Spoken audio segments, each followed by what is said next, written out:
अच्छा, कभी ये सोचा है कि जब हम अपने लैपटॉप से प्रिंट बटन दबाते हैं तो वो जादुई तरीके से ठीक उसी प्रिंटर को कैसे ढूंढ लेता है, जबकि उसी वाईफाई पर हमारा राउटर और स्मार्ट टीवी भी तो कनेक्टेड है। आज हम उसी अदृश्य बातचीत का पर्दाफाश करने वाले हैं जो हमारे सारे डिवाइसेस को एक दूसरे से बात करने में मदद करती है। नहीं, ये कोई जादू वादू नहीं है। असल में ये एक बहुत ही तेज, एक अदृश्य बातचीत है जो एक सेकंड में सैकड़ों बार होती है। ये एक डिजिटल कौन हो भाई और मैं यहाँ हूँ जैसा कुछ है। यही वो प्रोसेस है जिसकी वजह से हमारा फोन स्मार्ट स्पीकर पर गाना चला पाता है या हमारा गेमिंग कंसोल ऑनलाइन सर्वर से कनेक्ट हो पाता है। इस पूरी बातचीत को समझने के लिए बस ये सोचिए कि नेटवर्क पर मौजूद हमारे हर डिवाइस की एक नहीं बल्कि दो पहचानें होती हैं। एक पहचान जो बदल सकती है, जैसे किसी का घर का पता, और दूसरी वो पहचान जो कभी नहीं बदलती, बिल्कुल हमारे फिंगरप्रिंट की तरह। तो चलिए इन दो पहचानों को समझते हैं। एक तरफ है आईपी एड्रेस। ये एक लॉजिकल या कह लीजिए कि एक अस्थायी पता है। जैसे ऑफिस में किसी का नाम निधि हो, अगर वो नौकरी बदल लें तो ऑफिस भी बदल जाएगा, नाम वही रहेगा। दूसरी तरफ है मैक एड्रेस, जो एक फिजिकल यानी स्थायी पता है। ये डिवाइस के हार्डवेयर में ही जड़ा हुआ होता है और कभी नहीं बदलता, ठीक हमारे फिंगरप्रिंट की तरह, जो हमेशा हमारे साथ रहता है। तो अब असली सवाल ये उठता है, सोचिए एक बहुत बड़े ऑफिस में किसी को निधि नाम के इंसान को एक जरूरी डॉक्यूमेंट देना है। उसे नाम तो पता है, पर यह नहीं पता कि वो किस डेस्क पर बैठती हैं। अब क्या होगा? क्या हर डेस्क पर जाके पूछा जाएगा? नेटवर्क की दुनिया में यही समस्या हर सेकंड होती है, और यहीं पर एंट्री होती है हमारे पहले हीरो की, एआरपी यानी एड्रेस रेजोल्यूशन प्रोटोकॉल की। तो एआरपी को नेटवर्क का जासूस समझ सकते हैं। इसका सिर्फ एक ही काम है, लॉजिकल नामों यानी आईपी एड्रेस को उनके असली फिजिकल पतों मतलब मैक एड्रेस से मिलाना। ये बस पूछता है भाई निधि कौन है, और जवाब में उसे निधि का डेस्क नंबर मिल जाता है। दूसरे शब्दों में कहें तो एआरपी एक डिजिटल ट्रांसलेटर जैसा है। ये उस भाषा को लेता है जिसे इंटरनेट समझता है, यानी आईपी एड्रेस, और उसे उस भाषा में बदल देता है जिसे लोकल नेटवर्क के हार्डवेयर समझते हैं, यानी मैक एड्रेस। इसके बिना राउटर को कभी पता ही नहीं चलेगा कि कोई ईमेल लैपटॉप पर भेजना है या स्मार्ट फ्रिज पर। अच्छा चलिए इस पूरी जासूसी को हमारे ऑफिस वाले एग्जाम्पल से स्टेप बाय स्टेप समझते हैं। सबसे पहले PC1, जिसे PC2 से बात करनी है, पूरे ऑफिस में जोर से आवाज लगाता है। इसी को ब्रॉडकास्ट कहते हैं। वो पूछता है, सुनिए 192.168.1.5 आईपी एड्रेस किसका है? ऑफिस में हर कोई ये सुनता है, पर जवाब सिर्फ PC2 देता है क्योंकि ये उसका आईपी है। PC2 सीधे PC1 को जवाब देता है, इसे यूनिकास्ट कहते हैं, और बताता है ये मेरा आईपी है और मेरा डेस्क नंबर यानी मैक एड्रेस ये रहा, और बस कनेक्शन बन गया। और ये जो पूरा प्रोसेस है ना, ये हमें सबसे ज़रूरी नियम पर लेकर आता है।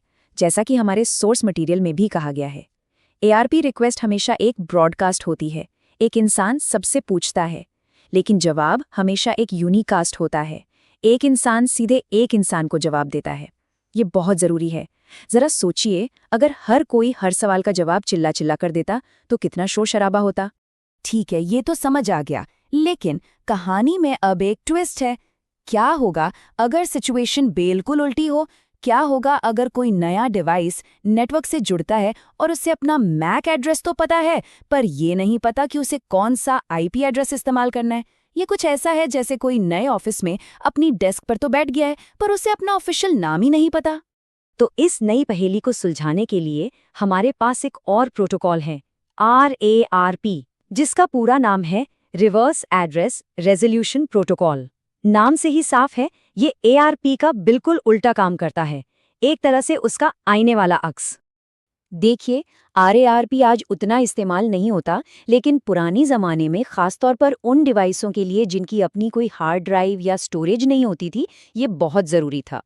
सोचिए एक ऐसा कंप्यूटर जो हर बार चालू होने पर अपनी सारी जानकारी एक सेंट्रल सर्वर से लेता है। उसे अपना फिजिकल पता तो मालूम होता है, लेकिन नेटवर्क पर अपनी पहचान के लिए उसे एक आईपी एड्रेस की ज़रूरत पड़ती है। चलिए फिर से अपने ऑफिस वाले एग्जाम्पल पर चलते हैं। ये ऐसा है जैसे एक नया कर्मचारी अपनी डेस्क, मान लीजिए डेस्क A37 पर आता है और जोर से पूछता है, मैं इस डेस्क पर हूँ, क्या कोई मुझे बता सकता है कि मेरा ऑफिशियल नाम क्या है? ऑफिस मैनेजर, जो यहाँ हमारा RARP सर्वर है, अपनी लिस्ट में देखता है और जवाब देता है, हाँ, डेस्क A37 को निधि नाम दिया गया है। इस तरह उस डिवाइस को उसका IP एड्रेस मिल जाता है। पर RARP परफेक्ट नहीं था। असल में इसकी कुछ बड़ी कमियां थी। ये बहुत इनफ्लेक्सिबल था। हर छोटे नेटवर्क के लिए एक अलग RARP सर्वर चाहिए होता था और सर्वर की लिस्ट को हाथ से अपडेट करना पड़ता था।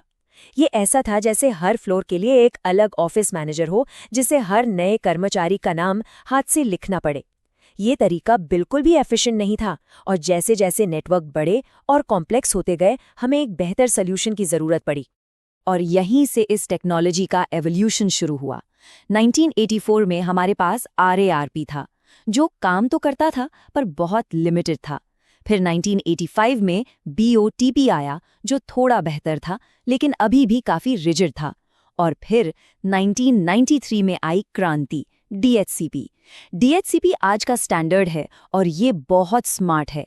ये एक ऐसे मैनेजर की तरह काम करता है जिसके पास IP एड्रेस का एक पूरा पूल होता है और वो ज़रूरत के हिसाब से किसी भी डिवाइस को अस्थायी रूप से एक एड्रेस उधार दे देता है। जब डिवाइस नेटवर्क छोड़ देता है तो वो एड्रेस वापस पूल में चला जाता है। तो सवाल ये है कि इन सब टेक्निकल बातों का मतलब क्या है, ये हमारे लिए क्यों ज़रूरी हैं? क्योंकि ये प्रोटोकॉल ARP और DHCP हमारी डिजिटल ज़िंदगी की नींव हैं। ये वो अदृश्य हैंडशेक हैं जो हर बार होते हैं जब हम वाईफाई से जुड़ते हैं, कोई वेब पेज खोलते हैं या किसी दोस्त को मैसेज भेजते हैं। इनके बिना हमारा कोई भी डिवाइस एक दूसरे से बात ही नहीं कर पाएगा। तो अगर इस पूरी बातचीत को कुछ आसान पॉइंट्स में समेटना हो तो वो क्या होंगे? बहुत सिंपल है। हर डिवाइस की दो पहचान होती है, एक नाम जो है IP और एक फिंगरप्रिंट जो है MAC। ARP नाम से फिंगरप्रिंट पूछता है और DHCP फिंगरप्रिंट देखकर एक नाम दे देता है। ये सरल डिजिटल हैंडशेक ही वो गोंद है जो हमारे लोकल नेटवर्क्स को आपस में जोड़े रखता है। ARP और DHCP ये तो बस उस अदृश्य दुनिया की एक झलक है जो हमारे डिवाइसेस को आपस में जोड़ती है। ये हमें सोचने पर मजबूर करता है और कौन से अनगिनत नियम और प्रोटोकॉल हैं जो चुपचाप हर सेकंड हमारी इस डिजिटल दुनिया को मुमकिन बनाते हैं। अगली बार जब हम अपना फ़ोन अनलॉक करें तो उस कॉम्प्लेक्स डांस के बारे में ज़रूर सोचें जो सिर्फ हमारे लिए पर्दे के पीछे चल रहा है।